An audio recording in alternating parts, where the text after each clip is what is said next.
Ohio. We're high on Ohio.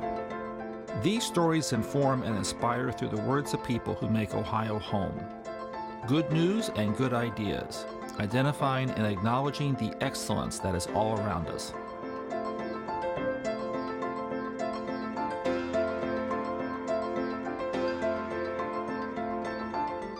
This is Gene Krebs, and we're high on Ohio. I'm here today on behalf of the Center for Community Solutions, and we're interviewing the Director of Community Development for the Ohio Capital Corporation for Housing, Patt McDaniel. Lisa, you and I go back a few years, and now you've been here at the Ohio, what we call OCCH, which is what it's, you see that OCCH everywhere all the time. What is OCCH, and where did it come from, and what's your, and I know you've had, even back in Preble County, you've had several significant projects, which for a county that's only 40,000 people and 60,000 hogs, that's quite a remarkable. We're not an economic development powerhouse yet. You've been able to do projects back in my home county. How's this come about? Well, Ohio Capital Corporation for Housing was originally formed back in 1989 to help the Ohio Housing Finance Agency, which is a quasi-governmental agency, to syndicate low-income housing tax credits, essentially. That is one of our functions. So the Ohio Housing Finance Agency has an allocation of credits that the state of Ohio gets.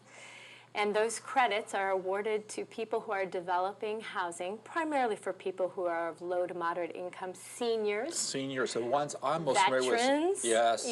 People who may be at a place right now where they need to have housing that is affordable and not expensive. What we do then is we create equity funds with our partners at Fifth Third, Huntington Bank. So you are the integral gears in a public-private partnership. Yes, then. We are. You're the interface that puts the public and the private together and put the package together and then help people then, especially, I'm thinking of you, low-income seniors really comes to mind a lot of what I'm most familiar with what you do too. And especially in a place like Preble County, yeah. Where seniors may be living in their own properties, may be living on the farm, but at some point are no longer able to take care of themselves or no longer want to live in that setting, but want to live in a place, perhaps a smaller place, but something that's affordable on the income that they get. So this really does define then community development. You're helping them maintain their spot in the community so they don't end up having to go to the big city to have to go to a assisted living or something of that nature. No, it allows them to live in the community where they may have spent all of their lives. Now, long term, this has also helped keep down costs because there are families there and can supply some informal support. They can help get them to the doctor, help buy them groceries, take them to the grocery store, doctor, all that type of stuff. So it really has a whole lot of, shall we say, intended positive consequences to your program there. I absolutely believe that that's the case. Yeah. So, and seniors need to be, they want to be surrounded by the community they've been in.